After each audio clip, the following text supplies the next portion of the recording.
Welcome to శ్రీమాల kitchen. ఈరోజు కాకరకాయ పులుసు తయారు చేద్దాం.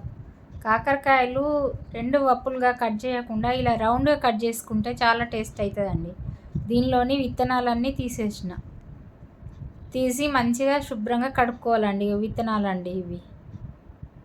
మంచిగా ఒక స్పూన్ సాల్ట్ వేసి మంచిగా అట్లా పిసుకుతూ మంచిగా శుభ్రంగా కడుక్కుంటే చేదు అనేది అంతా పోతుందండి. చేదు అస్సలే రాదు. ఒక కడాయి పెట్టుకొని హాఫ్ స్పూను మెంతులు, సగం స్పూను జీలకర్ర, ఒక చిన్న కప్పు నువ్వులండి.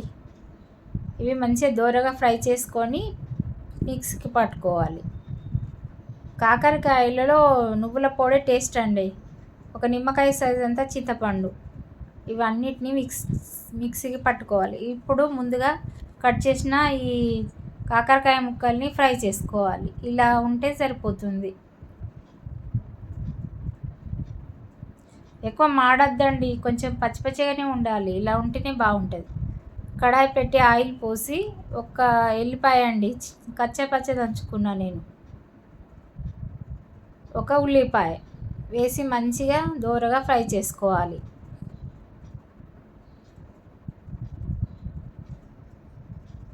కాకరకాయ ఒంటికి చాలా మంచిదండి. షుగర్ని కంట్రోల్లో ఉంచుతుంది.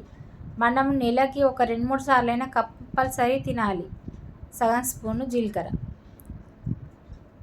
కాకరకాయ తినని వాళ్ళు కూడా ఇలా చేస్తే ఎంతో టేస్ట్గా ఉందని తింటారండి. మళ్ళీ చేసుకోవాలనిపిస్తుంది.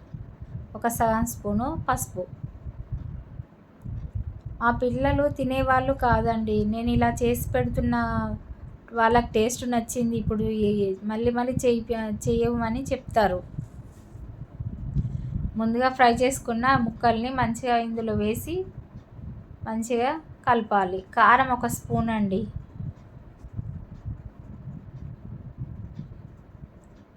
సాల్ట్ కూడా వేయాలండి. సాల్ట్ నేను స్కిప్ అయిపోయింది, చూపించలేదు. ధనియాల పౌడరు, సాల్ట్ వేసి మంచిగా మిక్స్ చేయాలి.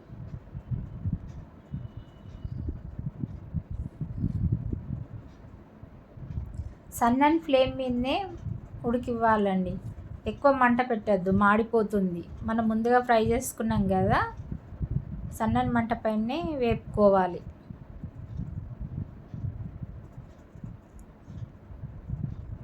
మంచిగా ముక్కకంతా కారము, ఉప్పు, మసాలా పడుతుందండి.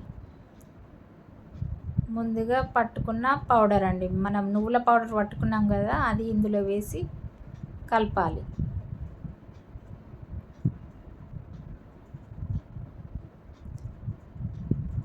ఇది నెక్స్ట్ డే చాలా బాగుంటుందండి.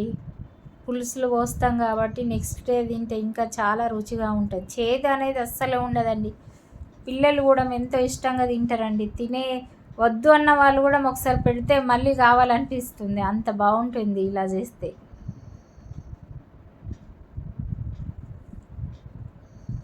మంచిగా కలపాలండి.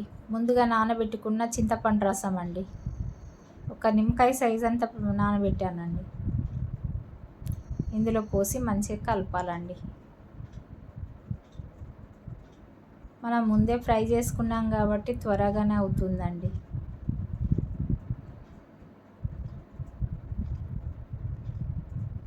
మంచిగా సన్నని మంట పైన ఉడికించాలి.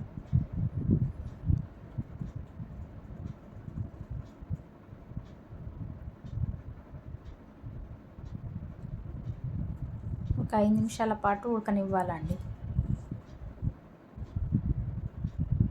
5 నిమిషాల పాటు మంచిగా సన్నని మంట పైన ఉడికించాలి.